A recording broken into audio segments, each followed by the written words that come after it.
අයිබෝවන් හෙට දින ව්‍යාපාර ලෝකයේ බාධක අභියෝග ජය ගැනීමට අද දින ඔබට ලබා දෙන පන්නරය. This is your weekend discussion of the latest in the Sri Lankan business and economic landscape. This is Bisnomics. දිනෙන් දින මොහොතෙන් මොහොත නිමේෂයෙන් නිමේෂයේ වෙනස් වෙන මේ ලෝකයේ විශේෂයෙන් මේ ව්‍යාපාර ලෝකයේ ඉදිරියෙන් සිටීමට නම් අනිවාර්යයෙන්ම දැනුම වර්ධනය විය යුතුයි. දැනුමෙන් පිරිපුන් වෘත්තීය වේදිකයට පුළුවන් ඕනම බාධකයක් ඕනම අභියෝගයක් ජයගෙන තමන්ගේ නියරිලා ඉන්න ව්‍යාපාරය ඉදිරියට ගෙන යාමට මෙවැනි වකවානුවක තමයි COVID-19 වසංගතය නිසා ව්‍යාපාර ලෝකය උඩු යටිකුරු උනේ. මෙවැනි පසුබිමක කොතරම් වැදගත් වෙනවද වෘත්තීය වේදීන් තමන්ගේ දැනුම වර්ධනය කරගෙන ඒ දැනුම සහ අධ්‍යාපන ක්ෂේත්‍රයෙන් තමන් තවත් පිරිපුන් වෙලා තමන්ගේ ඒ වෘත්තීය ගමන ඉදිරියට යෑම ශක්තිමත් කර ගැනීම කොතරම් වැදගත් වෙනවද තමන්ට ඒ වගේම රටට සහ ඒ සඳහා මොනවද ගත යුතු ක්‍රියාමාර්ග මේ තමයි අද අපි Bisnomics තුලින් සාකච්ඡා කරන්නේ. Today we will be focusing on how important executive education and executive development is for young professionals in a world where the only constant is change. What a paradox that is. In a world like that, and a world that has been indeed subjected to lots of revolutions in many industries due to COVID-19, how important is management development and education, and what steps can leaders take to ensure that their team members are having the best of management development and education, and also that these team members are ready to face the competitive business world. This is our focus today on Bisnomics. And joining me is an expert in the field of management development and executive education, Professor Ajantha Dharmasiri. Professor, welcome to Bisnomics. It's a pleasure to have you. Same here. Professor, let's talk about what I just mentioned. How important is management and executive development in this modern business world? Well, Tarandu, I think it's increasingly getting important because we are living in a VUCA world, volatile, uncertain, complex and ambiguous. I like that acronym you brought, VUCA. Yes, VUCA, that's right. So, VUCA has to be countered by another VUCA. I would call it VUCA 2.0, vision, understanding, confidence and agility. So that's exactly the basis for the executive education. You need to have the right vision in terms of dreaming for the future, in terms of right understanding of the current reality and see the gap between where you are currently and where you need to focus on, and then the confidence for that. I think a lot of professionals sometimes they doubt, they have a self-doubt. So they need to have the right confidence. And then of course the agility, the dynamism, the vibrancy, the energy that they need to unleash. So VUCA 1.0 should be tackled with VUCA 2.0. So to handle the VUCA 1.0 in the business world, the employees, the executives, the managers need to have the VUCA 2.0. Is that what you are saying? Exactly. Professor, now in terms of staying updated, I mean, the world is very competitive today. And when we go to sleep today, what we wake up tomorrow, you know, it's a completely different world out there. So one might even wonder, should I even bother trying to study and keep myself updated? Because everything I study is simply getting outdated. What would be your reply to that argument? Well, Tarandu, it's keep on updating, keep on upgrading, keep on becoming up to date. And some people say that management is common sense. I tend to agree and disagree. It's common sense, but there's uncommon depth and breadth in that common sense. That common sense does not come automatically. You need to have that uncommon approach to that. That's where you need to be sharp in terms of taking the right decision, in terms of ensuring that you are currently aware of what's going on around you, and then you are confident in responding to the realities around you. For that, you need to know what is there in the world. You have to upgrade your knowledge, and you have to enhance your skills and to have the right attitude. And we use the word knowledge, skills and attitude. Together we use the word competency. So you need to have competency development as your primary focus, as a professional, as a career-minded individual, as a person who is interested in your future potential, and that is where the competencies are critical for your future. මහාචාර්යතුමනි, දැන් අපි බැලුවොත් මේ COVID-19 හින්දා අපි පොත්තලින් ගණගත්ත ව්‍යාපාර ලෝකෙ නෙමෙයි. මොකද අපි ගත්තොත් ලෝක ඉතිහාසය බැලුවත් අන්තිමට මේ වගේ මේ මුළු ලෝකයම එක මොහොතකට කියන්නේ මුළු ලෝකෙටම තිත තිබු. You know, we say that COVID-19 was more like a full stop to the entire world's operations as we know it. දැන් මෙවැනි අවස්ථාවක දැන් කණිකරම මේ උඩු යටිකුරු වෙච්ච ලෝකයක් තියෙනවා. ඉතින් ඒකින්ද අපි මේ වෙනකන් මේ ඉගෙනගෙන තිබුණ සෑම දෙයක් මොකද මම කලින් කිව්වා වගේ වසර 100කට කලින් තමයි අන්තිමට මෙහෙම අවස්ථාවක් වෙලා තියෙන්නේ. මේ වෙනකොට මේ අපි මේ අන්තිම ශතවර්ෂයේ පුරාම වගේ ඉගෙනගත්ත බොහෝ දේවල් මේ වෙනකොට අපිට නැවත ඉගෙන ගන්න වෙලා තියෙනවා. මොකද අපි මේ ඉන්නේ new normal එකක. So we call it relearning. දැන් ඔබ දකින්න විදියට මේ COVID-19 හින්දා කොහොමද මේ ඉන්න වෘත්තීයවේදීන්ට මේ නැවත දේවල් ඉගෙන ගන්න වෙලා තියෙන්නේ? අතවශ්‍යම තනදු එක ඉතාම හොඳ ප්‍රශ්නයක්. එක පැත්තකින් අපිට කරන ලොකු අවදානමක්. අනිත් පැත්තේ අපිට කරන ලොකු අවස්ථාවන් ගොන්නක්. මේ තුල තියෙන ලොකු අවස්ථාවන් ගොන්නක්. පළවෙනි අවස්ථාව අපි දකිනවා Tamanගේ සෞඛ්‍ය පිළිබඳ වඩා අවධානයෙන් සිටීම. දැන් අපි ඉස්සරට වඩා අපේ සුවය පිළිබඳ අපේ සවිය පිළිබඳ වැඩි අවධානයක් තියෙනවා. මම හිතන්නේ COVID-19 නිසා අපිට ගෙදර ඉන්නට ලොකු කාලයක් ලැබුණා. ඒ කාලේ අපිට අපි ගැනම හිතන්නට ගොඩක් අවස්ථා ලැබුණා. ඉගෙන ගන්නත් අවස්ථා ලැබුණා. ඊළඟට අපේ පවුලක් හැටියට එකමුතු වෙලා සමීපව කටයුතු කරන්නට අපේ සබඳතා වර්ධනය කරගන්නට ඉතා හොඳ තෝතැන්නක් එතනින් ඇති වුණා. ඉතින් මම හිතනවා මේ ඇතිවෙච්ච ප්‍රවේශය තුළ අපි ගැන හිතා බලමින් අපේ දක්ෂතා අඳුනා ගනිමින් අපේ දක්ෂතා තුළින් අවස්ථාවන් උදා කර ගනිමින් ලෝකයට වඩා ඵලදායි පුද්ගලෙක් වෙන්නට හොඳ අත්විවරමක් මේ තුලින් ඇති වුණා. මහාචාර්යතුමනි මම මෙහෙම කිව්වොත් නිවැරදිද? මේ COVID-19 වසංගතය නිසා මේ ඇතිවෙච්ච මේ අලුත් ව්‍යාපාර ලෝකෙ ඔබ කිව්වත් වගේ ඒක අවදානං සහ අවස්ථාවන් විශාල වශයෙන් පිරුණු තෝතැන්නක්. මම හරි කැමතියි ඔබ මේ පාවිච්චි කරපු ඒ වචනෙට.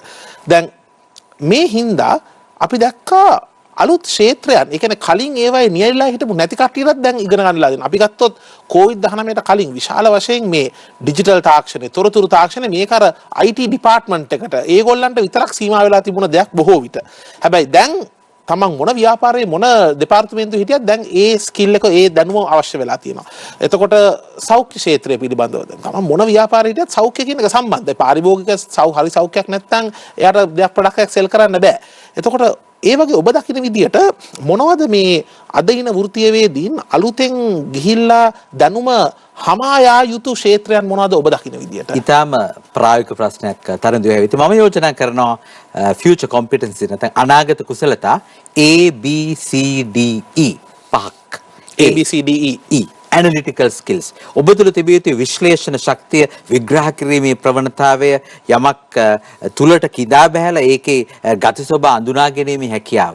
analytical skills පළවෙනි දේ. ඒක නැතුව අපිට ජීවත් වෙන්න බෑ. ඒක නැතුව ඔබට මේ සංකීර්ණ ලෝකයේ ඔබට ඉදිරියට යන්න බෑ. ඊළඟ දෙවෙනි එක අපි කියනවා B business acumen. ඔබේ ව්‍යාපාරයේ ගති ස්වභාව පැහැදිලිව අඳුනගත යුතුයි. ඔබ මම ඉන්නේ මානව සම්පත් අංශයේ, මම ඉන්නේ පරිපාලන අංශයේ, මම ඉන්නේ මූල්‍ය අංශය කියලා අපි අංශය තුලම හිර වෙලා අංශය තුල බලන සිලින්ඩර් ආකාර බැල්මෙන් ඉදිරියට යන්න බෑ. අපි වඩා පුළුල් බවක් තියෙනවා. සමාවෙන්න ඔබට මේ මෙතෙන්දී මේ මම බාධා කරනවට අර අපි කියනවා බොහෝ විට ෆන්ක්ෂන්ස් ගියේ සයිලෝස් වශයෙන්. ඒ කියන්නේ අපි කියනවා මේ අපි ඔකට තවත් උදාහරණයක් ගන්නවා ලිඳේ ඉන්න ගෙම්බෝ වගේ. ලිඳේ ඉන්න ගෙම්බා හිතනවා ලිඳ තමයි ලෝකෙම කියලා. එතකොට බොහෝ විට අපි දැක්කා මේ COVID-19ට කලින් අපිට තාමත් ඒක පේනවා. විශේෂයෙන් අවාසනාවන්ත ලෙස ලංකාවේ බොහෝ ව්‍යාපාර තුළ පොඩි ව්‍යාපාර විතරක් නෙමෙයි විශාල ව්‍යාපාර තුළ වුණත් අපිට පේනවා ෆයිනෑන්ස් ඩිපාර්ට්මන්ට් නම් ෆයිනෑන්ස් විතරයි, මාකටිං නම් මාකටිං විතරයි. ඔබ කියන්නේ එහෙම බෑ කියලාද? පැහැදිලිව. අපි කියනවා සිංහල සින්දුවක් තියෙන ඔබ ඔබේ පැලේ මම මගේ පැලේ. එහෙම ඉන්නට බෑ. අපිට පුළුල් බවකින් එකමුතුව එක අරමුණක් ඔස්සේ එක දැක්මක් ඔස්සේ එකම මෙහෙවරක යෙදෙන සමූහයක් බවට පත් වෙනවා. එතකොට AB C කියන්නේ ක්‍රියේටිවිටි, නිර්මාණශීලීත්වය. අපේ හෙළේ මහා පඬිරුවන කුමාරතුංග මුනිදාසයන් කිව්වා තරිඳු අලුත් දෑ නොතනන જાතිය කිසිදා ලෝ නොනගී හිඟා කෑම බැරි වුණු තැන ලගී ගයා මර්ගී. ඒතර අලුත් දෙයක් තන නැති જાතියකට අනාගතයක් නැහැ. අලුත් දෙයක් තන නැති පිරිසකට අනාගතයක් නැහැ. ඒ නිසා මේ නිර්මාණශීලීත්වයේ අතිශය වැදගත් ක්‍රියේටිවිටි. ඉතින් මම දකිනවා මම පුංචි උදාහරණයක් දෙන්නම්. මේ COVID-19 ලොක්ඩවුන් කාලේ ගෙදර ඉන්න කාලේ මට මුණ ගැහුණා එක තරුණෙක්, එක අධිෂ්ඨානපූර්වක තරුණෙක්. ඔහු මට කිව්වා මගේ රාජකාරි මගේ රැකියාව නැති වුණා. ඉතින් මම පටන් ගත්තා ඔන්ලයින් ව්‍යාපාරයක්. ගෙවල් ගානේ ගිහිල්ලා ගමේ තැඹිලි වලු එකතු කරලා වාහනයක් හයර් කරලා ගිහිල්ලා ඔන්ලයින් ඕඩර්ස් අරගෙන ඩෝර් ස්ටෙප් ඩිලිවරි. ගෙවල් ගාවට ගිහිල්ලා ගෙදරටම ගිහිල්ලා තැඹිලි බෙදලා දෙනවා. ඔහු ලොකු මාජින් එකක් තියාගත්තා. නමුත් මිනිස්සුන්ට පහසුවක් දැනුණා. තමන්ගේ දොරකඩනම තැඹිලි වල්ලක් ලැබෙනවා. මෙන්න ක්‍රියේටිවිටි, නිර්මාණශීලීත්වය. හතරවෙනි එක අපි කියන ABCD ඩිජිටල් ඩිලිජන්ස්. මම හිතන්නේ ඔබේ ක්ෂේත්‍රය digitalization අංකන තාක්ෂණය පිළිබඳ විශේෂඥභාවයක් තිබිය යුතුමයි. ඔබේ ජංගම දුරකථනය වෙන්න පුළුවන්, ඔබේ ලැප්ටොප් පරිගණකය වෙන්න පුළුවන්, ඔබේ iPad එක වෙන්නට පුළුවන්, ඔබේ Galaxy tab එක වෙන්නට පුළුවන්. මේ අංකන තාක්ෂණය පිළිබඳ සුහුරුවක් නැතුව, ඒ ස්මාර්ට්නස් එක නැතුව කෙනෙකුට ඉදිරියට යන්නට බෑ. ඒ කියන්නේ ඔබ කියන්නේ දැන් ෆයිනෑන්ස් ඩිපාර්ට්මන්ට් එකක ඉන්න account කෙනෙක් වුණත් දැන් අර ඉස්සර වගේ accounts විතරක් පුළුවන් වෙලා බෑ. පැහැදිලිව.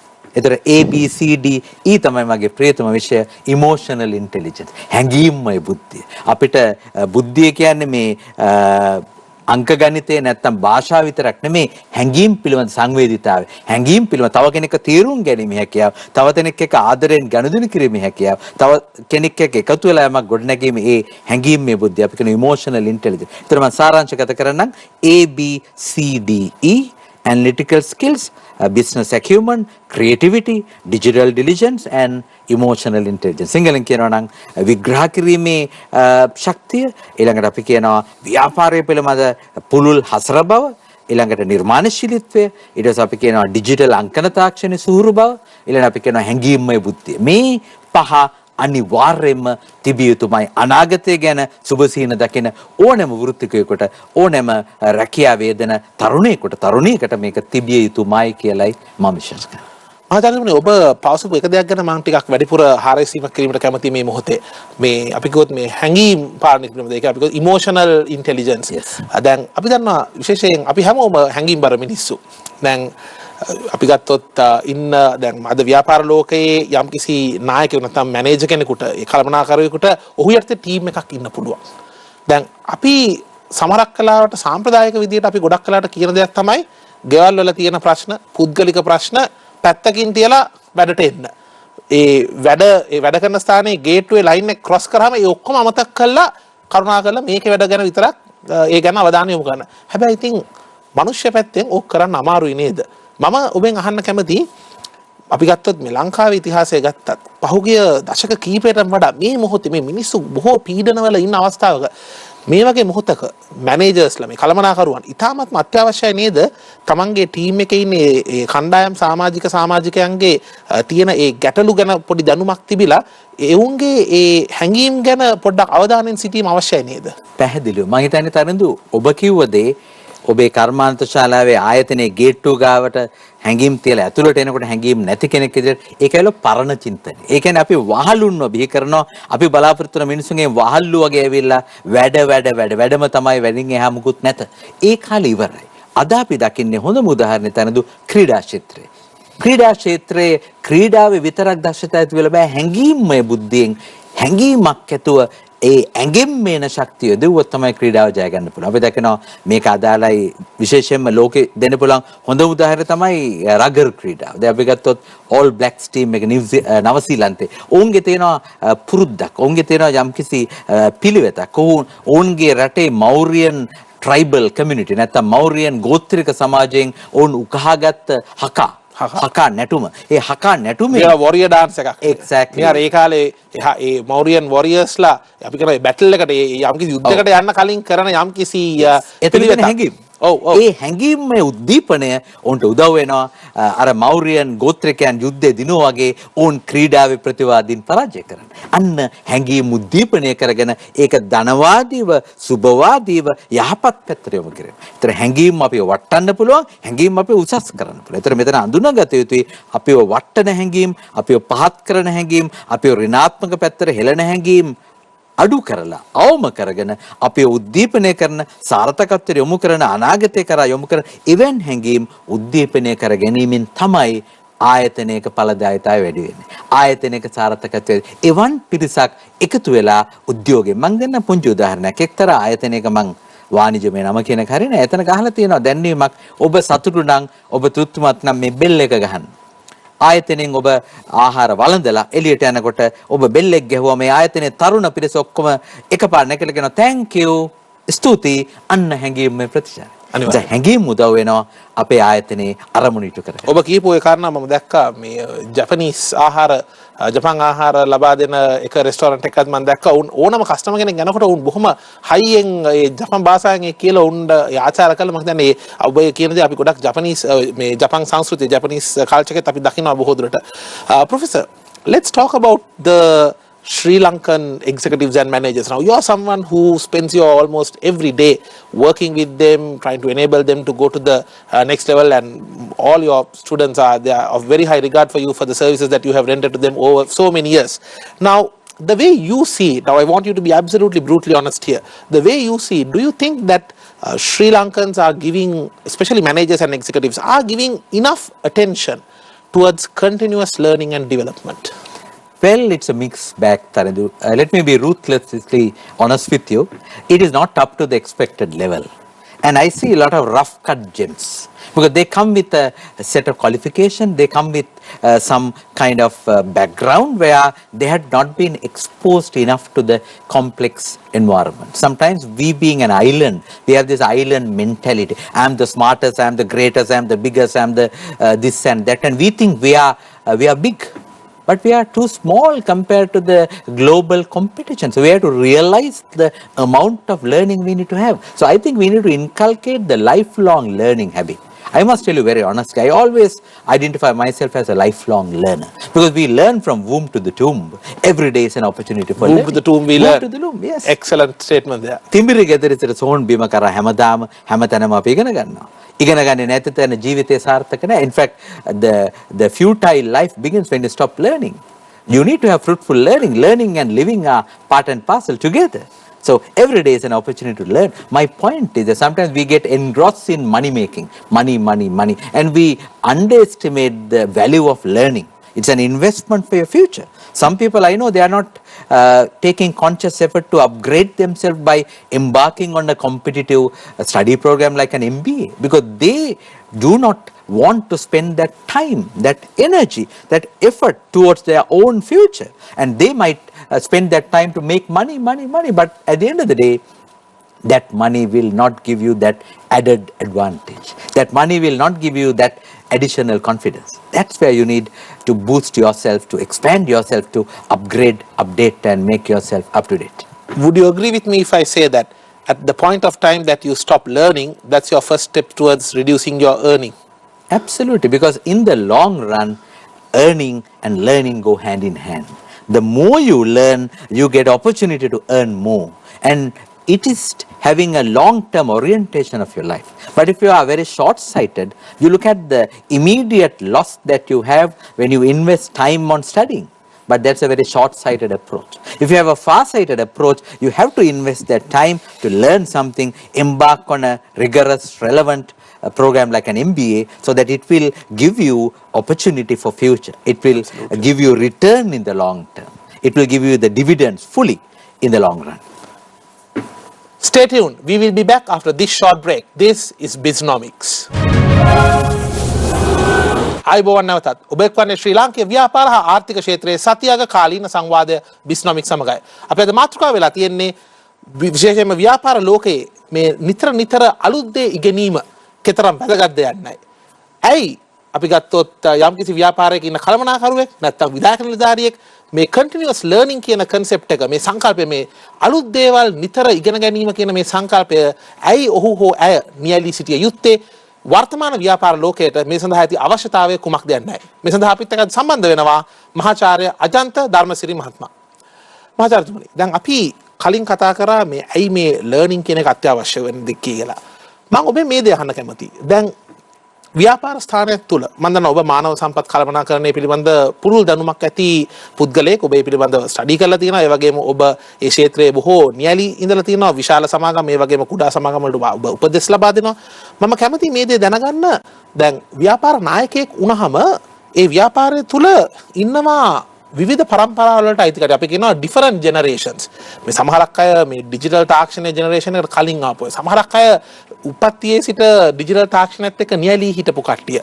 දැන් ඔබ දකින විදිහට ව්‍යාපාර නායකයෙක් කොහොමද මේ විවිධ පරපුරවල් වලට අයිති තමන් කණ්ඩායමේ ඉන්න සමාජිකාවන්ව හැන්ඩල් කරන්නේ නැත්නම් පාලනය කරන්නේ කොහොමද? එතකොටම තරුදු ඔබ ඉතා ප්‍රායෝගික ප්‍රශ්නයක් ඇහුවේ. අපි ගත්තොත් අපි සාමාන්‍යයෙන් මේ පරම්පරාවන් බෙදෙනවා කොටස් කීපයකට. 1940 ඉඳලා 60 දක්වා ඒ 20 වසරක කාලය තුල බිහි වෙච්ච අයට අපි එක නමක් කියනවා අපි ඉංග්‍රීසියෙන් කියනවා බේබි බූමර්ස්. අර මේ ලෝක යුද්ධයෙන් පස්සේ අපි කියන එක බොහොම hina යන කතාවක් එක පැත්තකින් අපි කියන්නේ මොකද අර ලෝක යුද්ධයෙන් පස්සේ ඒ සොල්දාදුවන් නැවත තමන් ගෙවල් වලට ආවට පස්සේ බේබි බූම් එකක් ඇති වුණා කියලා. එයාගේ ඵලදායීතාවය ගෙදර තුල වැඩි වුණා. ඒක කොටස. ඊළඟට 60 සිට 80 දක්වා අපි කියනවා X පරම්පරාව, ජෙනරේෂන් X. ඊළඟට 80 සිට 2000 දක්වා අපි කියනවා Y පරම්පරාව නැත්නම් මිලේනියල් සහස්‍රක පරම්පරාව. ඉතින් මේ පරම්පරා 80 ඉඳලා සාමාන්‍යයෙන් මිලේනියල්ස් කියන්නේ ඔබ කියලා කියන්නේ ජෙනරේෂන් Y කියලා ඔබ ගන්නේ මේ 80 සිට සාමාන්‍යයෙන් 95 වගේ ඒ කාලේද? ඒක ඒ ඇත්තටම හරි අවුරුද්ද මොකද්ද? හරි ඉරක් ගන්න අමාරුවන්ද කියන එක පිළිබඳ පොඩි ගැටලු සාගතයන් තියෙනවා. සමහර පරීක්ෂකයන් අනිත් අයට වඩා වෙනස් අදහස් ඉදිරිපත්. ඉතින් මම ඒ කියන්නේ ආයතනික චර්යාව උගන්වන කෙනෙකුට මම නිකන් දල වශයෙන් හිතන්නේ 20 කොටස්. 20 කොටස්. අවුරුදු 20න් 20. ඒක මතක තියාගන්නත් ලේසියි. ඒක ලේසි මතක තියාගන්න. 40 60 60 80 2000. ඉතින් දැන් කෙනෙක් කියන්න පුළුවන් මම 1995 දෙසැම්බර් 31 මම 96 ජනවාරි 1 වෙනිදා අර පරම්පරාව මම මේ පරම්පරාවේ අපි පරම්පරාව එහෙම අවශ්‍ය නැහැ. මේක නිකන් දල බෙදීමක් පමණයි. ඒක 2000න් පස්සේ අපි කියනවා ජෙනරේෂන් Z. ජෙනරේෂන් Z එහෙම නැත්නම් අපි කියනවා සෙන්ටිනියල් එහෙම නැත්නම් ජෙනරේෂන් ඇල්ෆා මේ වගේ වෙන නම් කියනවා. ඔවුන් තමයි දැන් වර්ක් ප්ලේස් එකට වර්ක් ෆෝස් එකට එන්ටර් වෙන්නේ දැන්. තාම එන්ටර් වෙමින් පවතිනවා. ඒ කියන්නේ තාම උසස් අධ්‍යාපනයේ හදාරමින් සිටිනවා. එයා තමයි ඊළඟ පරපුර. අපි කියනවා ඩිජිටල් ජෙනරේෂන් නැත්නම් මේ අංකන තාක්ෂණයේ උපන්දා සිට අත්හදා බලපු පිරිස. කවුද කිව්වා එයාට පොතක් දුන්නොත් එයා පුංචි කාලේ අවුරුද්දක කාලේ එයා පොත පිටු පෙරල බලන එයා පොත අරගෙන පොතේ ඇඟිලි වලින් ටච් කරලා බලනවා මේකේ ඉන්ටරැක්ටිව් පෑඩ් එකක්ද කියලා. එවැනි මට්ටමකට අංකන තාක්ෂණය ඇඟට කිදා වෙස්ස. ඔගේ DNA එකේ තියෙන ඩිජිටල් අංකන තාක්ෂණය. ඉතින් මම කියන්න ආවේ තරිදු මෙතන තියෙන ගැටලුව මේකයි. දැන් 40 සිට 60 දක්වා පරම්පරාවේ ගොඩක් වෙලාවට ලිඛිතව යමක් කියන්න කැමති. එයා ලියාපදිංචි තැපෑලෙන් ගනුදෙනු කරනවා. එයාට everything they want in writing. They are generation that wrote the love letters. Exactly. They were all black and white people. They were printed oriented. They were letter oriented. They were writers. ඒගොල්ලෝ ලිඛිතව ලියන. ඊළඟට 60 සිට 80 දක්වා අපි කියනවා ඒගොල්ලෝ email විදුලි තැපෑල විද්‍යුත් තැපෑල භාවිත කරපෑ. They were mailers. ඊළඟට දැන් උදාහරණයක් හැටියට එක්ස් පරම්පරාව කෙනෙක් තව කෙනෙකුට තමන්ගේ ව්‍යාපාරික කාඩ් පත දීලා විසිටින් කාඩ් එක දීලා කියනවා මෙන්න මගේ විද්‍යුත් තැපෑල මට ඊමේල් එකක් එවන්න. අපි ඊමේල් වලින් ගනුදෙනු කරමු. මෙන්න පරම්පරාව වෙනස. ඊළඟට අපි කියනවා මිලේනියල්ස් නැත්නම් Y පරම්පරාව. They are more texters. They are having smartphones. They text. මේ අය ටෙක්ස්ට් පණිවිඩ මගින් තමයි මේ අය කෙටි පණිවිඩ මගින් තමයි මේ අය WhatsApp Viber මගින් තමයි එකිනෙකා සමග ගනුදෙනු කරන්නේ. එතකොට අපි දකිනවා ලේඛන පැත්තට හුරු වෙච්ච අය, ඊළඟට විද්‍යුත් තැපෑලට හුරු වෙච්ච අය, ඊළඟට කෙටි පණිවිඩට හුරු වෙච්ච. ඉතින් මේ තුන්ගොල්ලම එකම ආයතනයක සිටිද්දී හිතන්න ඔබ ඒ ආයතනයේ නායකයන් තරිදු ඔබ කොහොමද මේ විවිධ පරම්පරාවල් අයත් එක්ක sannivedanaya කරන්නේ? සමහරට ලිඛිතව දෙනදී එක පරම්පරාවකට හොඳට වදිනවා. අනිත් පරම්පරා දෙකට එච්චර දැනෙන්නේ නැහැ. ඊළඟට ඔබ විද්‍යුත් තැපෑලක් ඇරියොත් සමහර අය මේක බලන්නේ නැහැ. ඔහේ ඒක ඉන්බොක්ස් එකේ තියෙනවා. ඊළඟට ඔබ කෙටි පණිවිඩයක් ඇරියොත් අලුත් පරම්පරාවේ ඒකට එවෙලෙම ප්‍රතිචාර දක්වයි. අනිත් අය එහෙම දෙයක් තියෙනවද කියලා දැකලවත් නැහැ. සමහරලාට ෆීචර් ෆෝන් එකකින් නම් බලන්නේ එහෙම පණිවිඩයක් ඇවිල්ලත් නැහැ. ඉතින් මේ sannivedanaya ලොකු අභියෝගයක් තියෙනවා. ඒ පළවෙනි අභියෝගය. ඒ sannivedana අභියෝගය. ඊළඟට දෙවෙනි අභියෝගය. අපි මේ පරම්පරාවල තියෙන ලොකු ගැටුමක් තමයි තරිදු මේක අපේ පවුල් වල හොඳට තේරෙනවා. අපේ ආච්චි සීයයි ගැන හිතන්න. ආච්චි සීයයි අපේ අම්මට තාත්තට කොච්චර බයිනවද? අපේ කාලේ අපි උඹලා වගේ නෙමෙයි හිටියේ. ඊළඟ අපේ තාත්තයි අම්මයි අපිට බයිනවා. අපේ කාලේ උඹලා වගේ නෙමෙයි අපි. අපි අපේ දරුවන්ට බයිනවා. අපේ කාලේ අපි උඹලා වගේ නෙමෙයි හිටියේ. ඒගොල්ලොත් කවදාද ඒගොල්ලන්ගේ දරුවන්ට බනි? අපේ කාලේ අපි උඹලා වගේ නෙමෙයි හිටියේ. මෙතනයි ප්‍රශ්නේ. අපි හිතනවා අපේ පරම්පරාව තමයි පරමාදර්ශී පරම්පරාව. ඊළඟ පරම්පරාව අපි තරම් හරිනේ. ඒ පරම්පරාව හිතනවා අපි තමයි පරමාදර්ශී. ඔතන තමයි ප්‍රශ්නේ. අපි අනිත් පරම්පරාව ඒ ගැන ඒ පරම්පරාව ගැන ඉගෙන ගන්න නොහැකියාවක් වගේ තියෙනවා. පැහැදිලි. ඉතින් මම ඔතනට එනවා අර අපි කිව්ව ABCD E වල E එක emotional intelligence. හැඟීම්මය බුද්ධිය එක වැදගත් කොටසක් තමයි ඒකේ තියෙන අණු කොටසක් තමයි අපි කියන සහකම්පන empathy. මම මගේ පැත්තෙන් ප්‍රශ්නයක් දිහා බලනවා. මම මගේ පැත්තෙන් හිතලා තීරණයක් ගන්නවා. මම මගේ පැත්තෙන් නිගමනයකට එනවා හා සමානව අනිත් කෙනාගේ පැත්තෙන් ඒක දැකිය යුතුයි. අනිත් කෙනාගේ විදියට ඒ දේ ගැන හිතිය යුතුයි. අපි කියනවා ඉංග්‍රීසියෙන් getting into others shoes and walk. අනිත් කෙනාගේ සපත්තු දෙක දාගෙන ඇවිදින්න පුළුවන්කමක් තිබිය යුතුයි. ඒතර මම see the world through the eyes of the other. Exactly. අපි දකිනවා දෙපැත්තම there's two sides to every coin. කාසිය දෙපැත්තක් තියෙනවා. අපි එක පැත්තක් බලලා if we jump into conclusion if we say my way is highway එතන ගැටලුවක් තියෙනවා. අනිත් කෙනාගේ පැත්තෙන් ප්‍රශ්නයක් දැකීමේ පරිණතභාවය, නිහතමානීත්වය, ඒ පුළුල් අවබෝධය නැතිවීමේ විපාක තමයි සමාජලාට නායකයන්ට විඳින්නේ. ප්‍රොෆෙසර් අදංග අපිට පේනවා දැන් සිංගප්පූරු වගේ රටවල් වල ඔවුන් බොහෝ යම් යම් කටයුතු කරලා තියෙනවා විශේෂයෙන් මේ රජයෙන් කටයුතු කරලා තියෙනවා මේ ව්‍යාපාර ස්ථානය තුලම ඔවුන් කියනවා මේ විශේෂයෙන් මේ අපි ගත්තොත් සීනියර් සිටිසන්ස්ලා ඒ පුරවැසියන් ජ්‍යෙෂ්ඨ පුරවැසියන් ඔවුන්ගේ දැනුමත් ලබා ගන්න ඔවුන් කොන් කරන්න එපා ඔවුන්ගෙන් යම්කිසි ඵලදායීත්වයක් නැති එම්ප්ලොයිස්ලා නැත්නම් ඒ ටීම් මෙම්බර්ස් විදිහට ඔවුන්ව දකින්න එපා ඔවුන්වත් සම්බන්ධ කරගන්න කියලා. ඔබට හිතනවාද ලංකාවේ විශේෂයෙන්ම මේ ජ්‍යෙෂ්ඨ පුරවැසියන්ගෙන් ලබා ගන්න පුළුවන් ඒ දැනුම ඒ අත්දැකීම් හරියට විශේෂයෙන් තරුණ පරපුරට ලබා දීමට හරි වැඩපිළිවෙලක් තියෙනවා කියලා ඔබට පේනවද? ඇත්ත වශයෙන්ම මම දකිනවා තරඳු එතන ලොකු අඩුවක් තියෙනවා. හැබැයි අඩුව පුරවන්නට යම් යම් වැඩපිළිවෙල ක්‍රියාත්මක වෙනවා. මම හිතන්නේ හොඳම වැඩපිළිවෙල මට අවංකවම නිහතමානීව කියන්න පුළුවන් විශ්වවිද්‍යාල පද්ධතිය තුළ තියෙනවා. දැන් උදාහරණයක් විදිහට මගේ ආයතනය ගැන කතා කරොත් පශ්චත්තුපාද කළමනාකරන ආයතනය අපේ ඉන්න ගුරු මණ්ඩලය අපේ ඉන්න කතිකාචාර්ය මඩුල්ල දිහා බැලුවොත් පරම්පරා 3ක් නියෝජනය වෙනවා. දැන් ඔබ නියෝජනය කරන එක පරම්පරාව. ඊළඟට මම නියෝජනය කරන තව පරම්පරාව. ඊළඟට මගේ ගුරුතුමන්ලා තාමත් අපේ ආයතනයේ වැඩ කරනවා. ඒ අය වයසට ගියාට ගතින් ඒ අය මනසින් තාම තරුණයි. ඒ අයගේ සිතුවිලි වලින් ඒ අය තාම නැවුම්.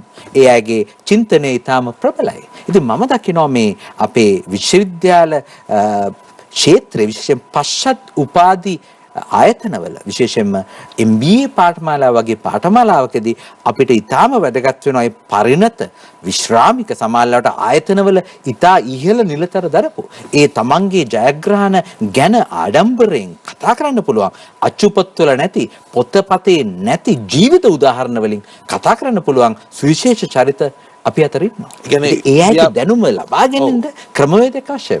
ව්‍යාපාරයක වුණත් ඔබ කියන විදිහට සමහරවිට ඔබ තරුණ කළමනාකරන කරුවෙක් වෙන්න පුළුවන් එහෙම නැත්නම් තරුණ නායකයෙක් වෙන්න පුළුවන් ව්‍යාපාරයේ. මොකද මහාචාර්යතුමත් කියන විදිහට ඔබගේ ව්‍යාපාරයේ ඉන්න ඒ ජ්‍යෙෂ්ඨ අපි ගත්තොත් ටීම් මෙම්බර්ස්ලා එහෙමත් නැත්නම් එම්ප්ලොයිස්ලා ඔවුන්ගෙන් ඒ ගන්න තියෙන දැනුමේ අත්දැකීම ලබා ගැනීමට පසුබට වෙන්න එපා. ඔවුන් අපි කියන අර යම්කිසි නිකන් මේ ලයබිලිටි එකක් විදිහට දකින්න එපා. ඔවුන් නිකන් කරදරයක් විදිහට දකින්න එපා. ඔවුන් දිහා බලන්න ඕන ඔබ කිව්වත් වගේ අර දැනුම අත්දැකීම් වලින් බහුල සම්පතක් විදිහට තමයි ඔවුන් දැකිය යුත්තේ. ඔවුන් පරිපාලනය කළ යුත්තේ. මහාචාර්යතුමනි දැන් අපි ගත්තොත් බොහෝ වෙලාවට මේ කළමනාකරුවන්ට එක දෙයක් මම ඔබට බාධා කරොත් මේක පීටර් ඩ්‍රකර් කියන කළමනාකරන විශේෂඥයා කියනවා they are wisdom carriers.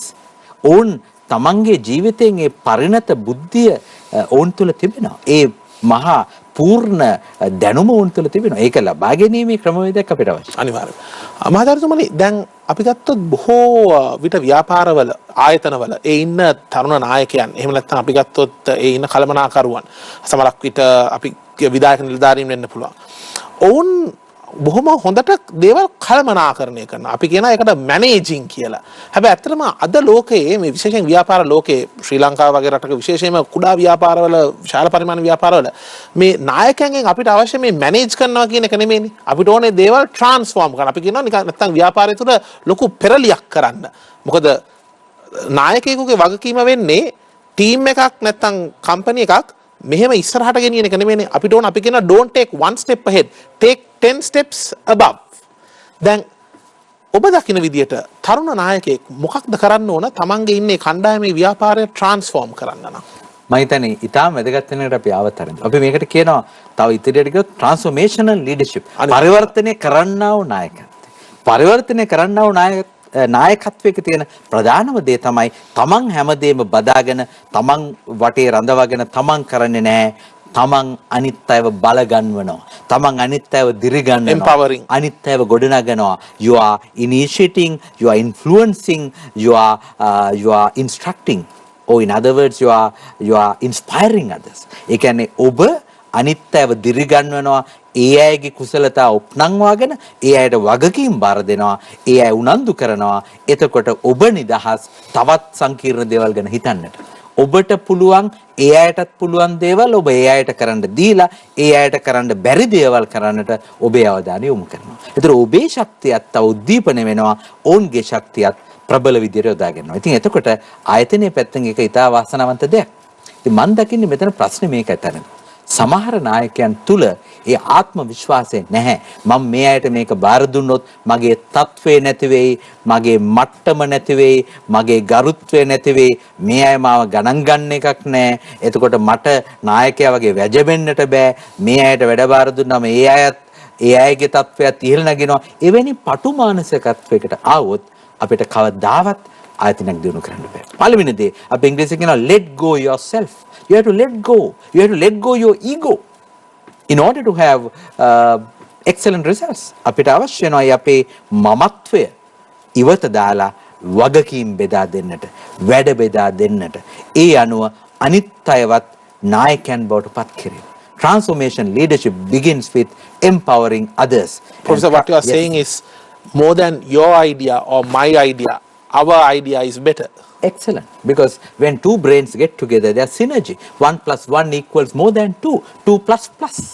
එතකොට transformational leader නැත්නම් පරිවර්තනය කරනව නායකත්වය තුල ඔබ වටා සිටින්නේ තවත් අනුගාමිකයන් පිරිසක් නෙමෙයි, තවත් බලගැන් වූ නායකයන් පිරිසක්.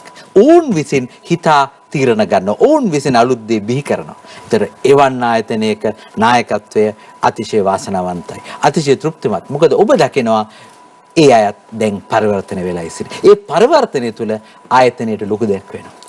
මාචාර්යතුමනි, මං අත් වශයෙන්ම අහන්න කැමති මම බොහෝ දෙනෙක්ගෙන් අහන ප්‍රශ්නයක් මේක. අපි ඉන්නේ කුඩා රටක වුණාට අපිට වඩා සම්පත් අඩු, අපිට වඩා බාධක බලපෑම් තිබුණ තවත් කුඩා රටවල් අපි දකිනවා අපිට වඩා බොහෝ ආර්ථිකමය වශයෙන් මේ ගෝලීය වෙළඳපොලේ ආර්ථිකමය වශයෙන් ඉතාමත් වැදගත් තත්ත්වයන් වලට මේ වෙනකොට ඇවිල්ලා තියෙනවා. අපි සිංගප්පූරුව හොඳ උදාහරණයක්.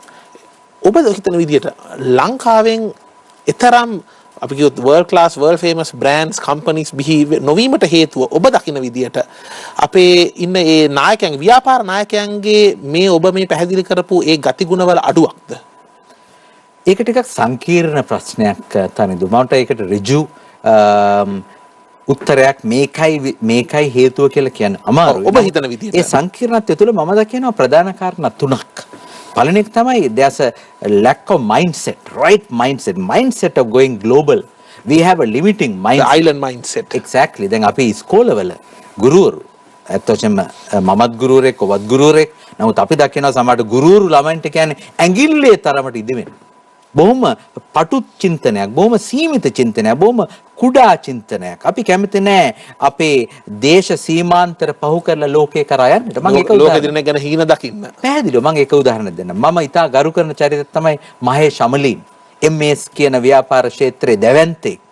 එතුමා කියනවා, එතුමා සිහිනයක් දැක්කා. කවදා හරි මම ගෝලීය ව්‍යාපාරයක් බිහි කරනවා. කවදා හරි මම ජාත්‍යන්තර තලයේ විශාල ව්‍යාපාරයක් බිහි කරනවා. ඒ සිහිනය අද සැබෑ වෙලා. ඔබ සිහින දකින්නට ඕන. ඒ සිහින දැකලා ඒ සිහින සැබෑ කරගන්නට අවදි වෙලා ක්‍රියා කරන්න. ඉතින් මේ මානසිකත්වයේ ගැටලුවක් තියෙනවා. අපිව සීමා කරගෙන, අපි අපිටම බාධක දමාගෙන, අපි ඉදිරිපිට අපි විසින්ම මනසේ වැටකඩලු ඇති කරගෙන අපිට යා හැකි දුර නොයා අපේ විභවයෙන් උපරිම පළදාව නෙලා නොගෙන අපි ඊට සීමිත මට්ටමක හිර වෙලා සිටිනවා කියලා මම හිතන්නේ. මාචාර්යතුමනි, අපි ගත්තොත් යම්කිසි කළමනාකරුවෙකුට නැත්නම් විධායක නිලධාරියෙකුට දැන් ඔවුන්ට හිතෙනවා හරි මට වැඩිපුර අධ්‍යාපන තව ලබා ගන්න ඕන. Now we see many private and government sector opportunities for professionals to learn and continue their education. But also along with this plethora of options comes the big challenge of how do I pick the right one? Because if you take a Sunday paper and go through the education section, there is like hundreds of institutions that are actually promoting and telling, look, come and enroll with us, etc. How does one pick the best program for them? Excellent question, Taran. I'll give a very simple answer. Has it giving you, is it giving you the opportunity to transform? You exactly hit the nail by telling about transformation. A good program of learning should transform you.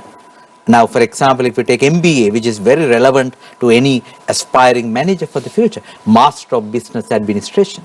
Sad to say, sometimes you have some programs that will make you mentally below average, not Master of Business Administration. And sometimes the people who get enrolled in them, they get utterly bored. And then they might say, married but available. But I would prefer the acronym MIND before action. First, you need to be a thinker, then to be a doer. Not just doing for the sake of doing over and over and over again, then you get the same damn old result. You have to think afresh and do something new, then you get fresh results, new results, strikingly different results. So, mind before action. In fact, Taran, this rhymes very well with our respected, revered religious text Dhammapada, which starts saying Manopubbangama, Dhamma, Manosetta, Manomaya. Your mind is the forerunner for success. So it's all about thinking first, then putting it to action. So we convert just mere doers into mega professionals, mere practitioners into mega professionals by allowing them to think, by training them to think professionally, by developing them how to conceptually think, how to holistically think, how to think in the proper way. That's the proper MBA. Professor, I would say that could be the true transformational experience. Professor, unfortunately, we live at a time where there is a big pressure from the corporate sector also, where they are saying sometimes, look, you get the MBA by this date, if not, no promotion, wait for another 2 years or 3 years. And we also see, aligning with this, we see so many options, and very unfortunately, there are sometimes advertisements on digital media where you can pay and get an MBA. This is the truth. So, but does it actually add value to the professionals, and shouldn't the government of Sri Lanka take necessary steps to curb these not so high quality education? Because at the end of the day, people are spending their hard-earned money on something that adds no value to them, which means it adds no value to the workplace and ultimately no value to the economy of Sri Lanka. Absolutely. You are really spot on, Tarandu, on this, because we say don't just do an MBA. There are plenty of opportunities for you to do an MBA. And we have consciously decided to shift away from that by saying don't do an MBA, but be brilliant as an MBA. Because when you become brilliant as an MBA, it's truly a transformational experience. To answer to your second part of your question, we have started a dialogue. In fact, I am representing a particular subcommittee. By the government. Absolutely. I am representing a subcommittee in the University Grants Commission. Sad to say, there are newspaper advertisements about a substandard MBA offered by a fly-by-night shop, if I am to use that derogatory word. Sorry to say that. They say UGC recognized, UGC endorsed, UGC approved. All rubbish. So just because they see the ad, if you are watching this, just because you see the ad saying UGC recognized, don't believe it. Yeah, UGC. I mean, there's a limitation in the UGC Act. They can't approve or disapprove. They can't recognize or unrecognize. So they are working on revising that so that they can take a hard stance with regard to substandard programs. They have to take critical action against substandard programs. Now, for example, in India, they can stop such programs. They have the legal teeth for them to go and stop a program. And do we not have that legal framework in Sri Lanka? I might sound little controversial. We have some limitation. In fact, the positive side is that they're working on it.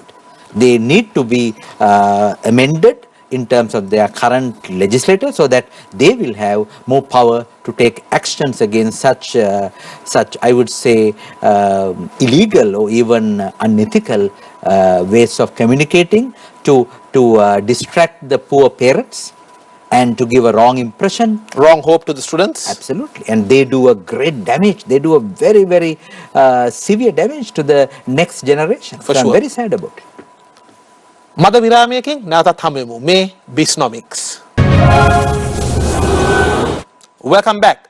You're joining your weekend's most profitable 60 minutes. This is Bisnomics. Our focus today is on the importance of continuous professional learning. How can professionals choose the right for course of education for their future journey, and what kind of policies do we need in terms of strengthening the education sector of Sri Lanka, especially the professional education sector of Sri Lanka, and most importantly, how can managers and leaders transform their people by getting them involved in further education. And joining me to discuss this is an expert in the field of management and executive education and development, Professor Ajanta Dharmasiri.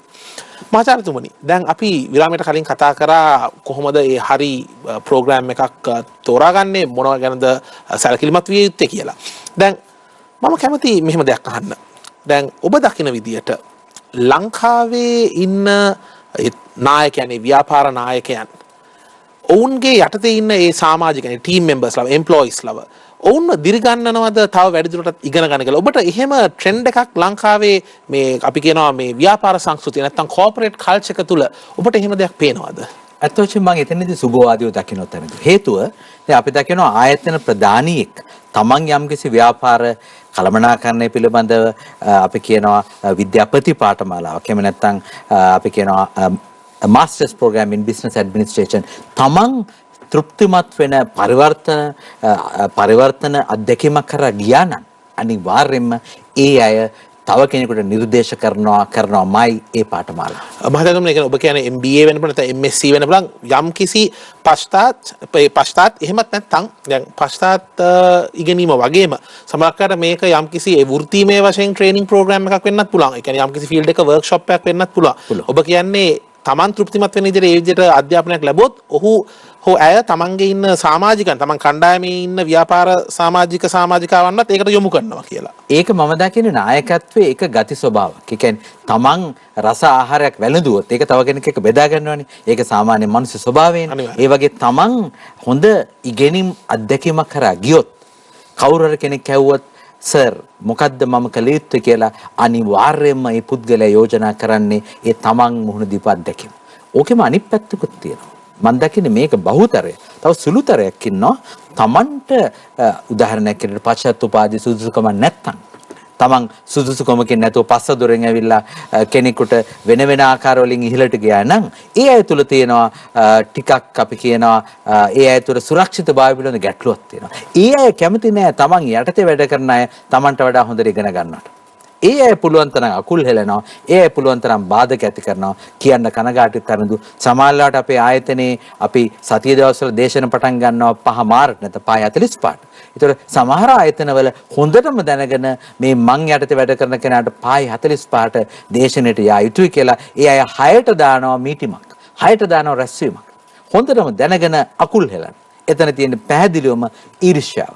පැහැදිලිවම අනාරක්ෂිතතාවය. එහෙම ව්‍යාපාරයක් ඉදිරියට යන්නෙත් නැහැ. ඒ අය කරනවා ලොකු හානියක්. තමනුත් තමාගේ අනාගතයට වල කපාගෙන අනිත් ඇවත් ඒ වලට හෙලනවා. ආයතනය පරිහානියට පත් වෙනවා. ඒ නිසා මම දකින්නේ සුබවාදී මානසිකත්වයකින් හොඳ නායකයෙක් තමන්ගේ එක්ක ඉන්න අනුගාමිකයන්ව පරිවර්තනය කරන්න අවශ්‍ය නම් එයාට අවශ්‍ය කුසලතා දියුණු කර යුතුයි. ඒක පශ්චාත්තුපාදී පාඨමාලාවක් වෙන්න පුළුවන් MBA වගේ. එහෙම නැත්නම් පළවෙනි උපාධියක් වෙන්න පුළුවන්. එහෙම නැත්නම් විවිධ කුසලතා දියුණු කරන විවිධාකාර වැඩමුළු වෙන්න පුළුවන්. පුහුණු පාඨමාලා වෙන්න පුළුවන්. ඒ වගේ සමහරට විදේශ පාඨමාලාවක් වෙන්නත් පුළුවන්. ඉතින් මේ විවිධ දේවල් වලට අපි තුල පුළුල් මානසිකත්වයකින් ඒ අයව යොමු කිරීමේ ප්‍රතිලාභ ඒ අස්වැන්න නෙලා ගැනීමේ මානසිකත්වයක් නායකයා තුළ තිබිය යුතුයි. එවැනි දේ තිබුණොත් තමයි ඒ සඳහා මුදල් යොදවන්නේ, ආයෝජනය කරන්නේ. ඒ ආයෝජනයේ දිගු කාලීන වටිනාකම දැකලා එහෙම නැත්නම් කෙටි කාලීනව මිනිසුන්ගේ වහල්ලු වගේ පාවිච්චි කරලා වැඩ කියන ආකල්පෙන් හිටියොත් එතන අනාගතයක් නැහැ. එතන දියුණුවක් නැහැ. Professor, let's talk about attitudes. I really like what you mentioned earlier as well in an earlier question before the break. But let's talk about the attitudes that young professionals of today need, especially a young professional who is joining us today. He might want to be not just good or known in Sri Lanka, he wants to be world class. But being world class is also about skill, but at the same time it's also about attitude. The way you see it, what are the attitudes that Sri Lankan professionals need to develop to be a world class professional? I think that's an excellent question, Tarindu. I would say starting with attitude of gratitude. The problem is sometimes we attitude of gratitude. Gratitude. The problem we don't appreciate others' support. We are all here because of others. Now I always say I am a dwarf who was on the shoulders of many giants. So there were giants who basically held us high. So we need to respect the people who supported us, our teachers, particularly I think to begin with our parents. Sometimes we criticize our parents as outdated, Hanamiti. No, they were the people who gave us the opportunity to grow. They taught us ABC, iron. And our parents, our teachers, people who supported us in one way or the other, we should respect them by showing our gratitude. There is one attitude of gratitude. Second thing is attitude towards aptitude. You need to develop your skills. You need to have that passion for new knowledge, thirst for new skills, and that attitude towards aptitude. Third one is attitude towards altitude, your pinnacle that you dream in your life, the end desired dream. If you don't have a dream, you are just carrying on dilly-dallying. You're being a robo, basically. Exactly. You need to have that dream, and you need to be driven by a dream. That's why former President Abdul Kalam of India says, dreams are not what you see when you are asleep. Dreams are what makes you to stay awake and to work. Isn't that amazing? Absolutely. It's all about dreaming for future. Professor, now somebody who is joining us might say, he or she might resonate better with what you are saying and think, I also had dreams when I joined the corporate sector. Let's say someone in the mid-age, who is in the 40s, might be thinking, well, I also had dreams when I joined. But now with the daily workload, I have no time to dream. The daily work is so much that I'm laden with so much of challenges, no time to even dream. What do you say to them? Well, they are sadly mistaken. It's an investment. It's an investment. If you get bogged down with work and if you complain that I don't have time to dream, then there's a major problem of managing yourself. In fact, Thanadu, I don't like the term time management. Time is a constraint. Time is a fixed thing. But we have to manage ourselves. So in other words, if you are bogged down to operational matters, you don't have a quality time to spend with yourself. You have to spend time with yourself, to have a chat with your inner being, and then to think about your future. That dreaming is an essential requirement that you need to have for your own mental health, for your own well-being. So that means they are neglecting their own well-being. That's my sad observation. Professor, the two of us belong to two different generations. Now, your generation probably was very much used to a lifestyle without digital devices. In my case, as we hit the 20s, the digital devices became very ubiquitous and available everywhere. As a result, we see a lot of people in my generation and below being addicted to these digital devices all the time. They feel very different and difficult if the phone is not in their hand. But do you also see that this has become quite a distraction to many professionals today, which reduces the productivity? What do you think about that? Well, there are two sides to it. In fact, I remember, I'll give you a real example. We went to a training program in a place called Alla Adventure Park. We had to cross a bridge and get into that place. And one condition was that you can't take your mobile phones. You can't take your laptop. You can't take any electronic devices. There was no electricity inside. Wow. It is all the kerosene lamps and so on. No electricity, no connection with the outside world. Pre-industrial environment. And that was an amazing experience. I didn't realize the real richness of that. Some people complain. Some people were complaining that they were not told before coming for that training program that this will be the condition. But then, of course, there was some mechanism. If there's an emergency for them to convey a message and Sure, for of them course. to get, of course, that was not a life or death situation. But it was a wonderful experience. I remember doing a meditation near a stream of water. Wow. Where the natural sounds were amazingly soothing. So we don't realize the value without digital devices. Of course, I don't blame the digital technology. That makes our life much more comfortable and much more convenient. Yes. But the problem is, if, as you rightly said, if we become slaves to them, we become high-tech, but we lose high-touch. We need to have high-tech, high-touch harmony. That's what I always advocate. මහතාරතුමනි අවසාන වශයෙන් මම ඔබගෙන් අහන්න කැමතියි දැන් මේ වගේ අවස්ථාවක බලන යම්කිසි ප්‍රේක්ෂකයෙකුට හිතෙන්න පුළුවන් අපිට එදිනෙදා තියෙන වැඩත් එක්ක අපි කලින් කතා කරලා බකුවත් වගේ ඔව් ඒ ඩ්‍රීම් කරන්න තමන්ගේ සිහින දකින්න තමන් ඒ වෙලාව හදා ගන්න ඕනේ. මොකද ඒක තමන්ගේ අනාගත වෙනුවෙන් කරන ආයෝජනයක්. දැන් අපි ගත්තොත් මේ කන්ටිනියස් ලර්නින් මේ අලුත් දේවල් ඉගෙන ගන්න එක. දැන් මම මගේ පළවෙනි උපාධිය කළ ඉවරනේ 2007 දී. මගේ පශ්චාත් උපාධිය මම කළ ඉවර කරා 2010 12 කාලේ වෙනකොට. හැබැයි ඒ වෙනකොට තිබුණ තාක්ෂණය ඒ සංකල්ප නෙමෙයි දැන් 90ක් විතර තියෙන අලුත් දේවල්. ඉතින් යම්කිසි පුද්ගලයෙකුට හිතෙන්න පුළුවන් ඔව් ඉගෙන ගන්න ඕන අලුත් දේවල් කියන එක අපිත් පිළිගන්න. හැබැයි අපි මේ එදිනෙදා වැඩත් එක්ක අපිට කිසිම දෙයක් ඉගෙන ගන්න වෙලාවක් නැහැ. හැබැයි ඇත්ත කතාව තමයි අද එදාටත් වඩා ඉගෙන ගන්න එක ලේසි ඒ වගේම වියදම අඩුයි. මේනකොට අපි දැකලා තියෙනවා මේ COVID-19 වසංගතයේ හින්දා ලෝකයේ ප්‍රසිද්ධ මේ හාවර්ඩ් වගේ විශ්වවිද්‍යාල උනත් ඔවුන්ගේ සමහරක් ඒ ප්‍රධාන පාඨමාලාවල් නොමිලේ ලබා දෙනවා කට්ටියට ඉගෙන ගන්න ඉන්ටර්නෙට් එක හරහා. ඉතින් කාට හරි හිතනවා නම් කොච්චර ඒ අවස්ථාවන් තිබුණත් මේ එදිනෙදා වැඩ ටික කරලා ඉවරනකොටම මට වෙලාව මදි ඕක කරන්න කියලා. ඔබට මොකද්ද උන්ට දෙන්න තියෙන උපදේශය? ඒ වගේම මම කැමතියි ඔබට පුළුවන් නම් සඳහනක් කරන්න මේ යම්කිසි උපක්‍රම ටිකක් සමහරකට ඒ ලර්නින් ඩයරි එකක් වෙන්න පුළුවන්. ඒ වගේ මොනවා හරි උපදේශ ටිකක් ලබා දෙන්න පුළුවන්ද? හොඳයි මම හිතන්නේ ඉතා ප්‍රායෝගික දෙයකට ඔබ ආවේ. අපි සිංහලෙන් කියන ප්‍රස්තාව කරලා හිත ඇත්නම් පත කුඩාද? If there's a will, there's a way. එනිසා පළවෙනි දේ. අපි ඉංග්‍රීසියෙන් කියනවා atword, anytime, anywhere, any device. එනිසා මේක කාලයේ ප්‍රශ්නයක් නෙමෙයි, තන ප්‍රශ්නයක් නෙමෙයි, උපකරණ මෙවලම ක්‍රමයේ ප්‍රශ්නයක් නෙමෙයි. මේක අවශ්‍ය වෙන්නේ පළවෙනි දේ මානසිකත්වය, mindset. නිවැරදි මානසිකත්වයේ පිපාසය, ඒ තිබහ, ඒ ආසාව ඔබ තුළ තිබියදී කරගන්න. පළවෙනි දේ ඒ ආසාව නැත්තම් කිසි දෙයක් කරන්න බෑ. ඒ පිපාසය නැත්තම් කිසි දෙයක් කරන්න. ඒ ඇතුලෙන් එන ඒ ගැම්ම නැත්තම් කිසි දෙයක් කරන්න බෑ. දෙවෙනි එක තමයි skill set. කුසලතා ගොන්න. ඔබේ මානසිකත්වයත් එක්ක your mindset and the skill set. ඒ අවශ්‍ය කුසලතා දියුණු කරගන්නට යම්කිසි ක්‍රමවේදයක්. උදාහරණයක් හැටියට තන දැන් උදේ නැගිට්ටම දවසට කාලසටහනක් තියෙනවා. ඉතින් මම යෝජනා කරන උදේ නැගිටලා විනාඩි 5ක් විතර දවස ගැන හිතන්න. සිහිනයක් දකින්න ඔබේ දවස ඒක ඉතා හොඳ මෙවලමක් මගේ ජීවිතේට වැඩ කරලා තියෙනවා. උදේ මම නැගිටලා හීනයක් දකිනවා මම අද දවස ගෙවන්නේ මෙහෙමයි. අතිශය සාර්ථක ලෙස දවස ගෙවන හැටි ඔබ සිහිනයක් දකිනවා. ඒ සිහිනය ඔබේ යටිසිතට බලපානවා. ඒ යටිසිත ක්‍රියාත්මක වෙලා ඔබට උදව් වෙනවා ඒ සිහිනය සැබෑවක් බවට පත් කරගන්න. අපි කියනවා මේ ෆෝන් වල WhatsApp බලන්න කලින් මේ සීනය දකින්න. එතනදී ඔබට ඔබේ ආගම උදව් වෙනවා, සමහරට ඔබේ යාතිකා, ඔබේ ආගමික ක්‍රමවේද උදව් වෙන්නට පුළුවන්. දවස ගැන සුබවාදී සොඳුරු සීනයක් දකින්න. ඒක ඉතා වැදගත් මෙවලමක්. It's a very powerful tool. You visualize the day and it empowers the managers and executives. Exactly. You start the day with dreaming the day, how you spend the day meaningfully, successfully, well. ඒ වගේම තවත් එක මෙවලමක් මම කැමතියි කියන්නේ ගොඩක් වෙලාවට අපි මේ off track යනවා. නැත්නම් අපි track එක පයින්නවා. අපි රේල් පාරෙන් පීලි පනිනවා. මේ පීලි පැන්නම හිතනවා වැඩක් නෑ. දැන් මම පටන් ගත්තට මේක කෙරෙන්නේ නෑනේ. පටන් ගත්ත විතරයි. සෝඩා බෝතලේ වගේ දැන් ආපහු එහෙම හිතන්න නරකයි.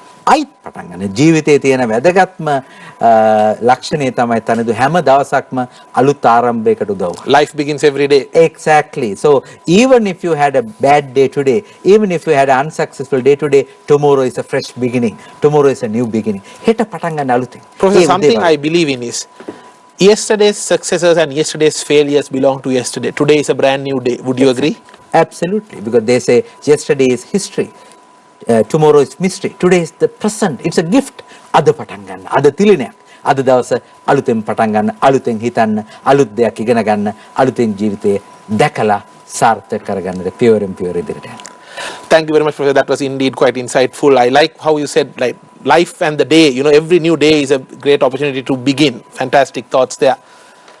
Our focus today was on continuous learning for managers and executives. Why is it important and what are the characteristics and attitudes that Sri Lankan professionals and managers need to ensure that they keep on learning and taking not only themselves but their organizations, their businesses and most importantly, end of the day, the country forward in the right direction in this highly competitive global business world today.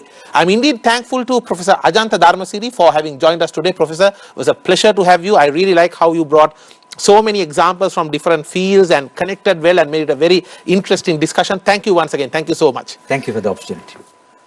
ඒ සමගින් මේ සතියේ Bisnomics වලින් අපි සමුගන්නවා මේ ශ්‍රී ලාංකීය ව්‍යාපාර හා ආර්ථික ක්ෂේත්‍රයේ සතියක කාලීන සංවාදයයි. ඔබ නැවතත් හමු වෙමු මෙවැනිම තවත් වැඩසටහනකින්.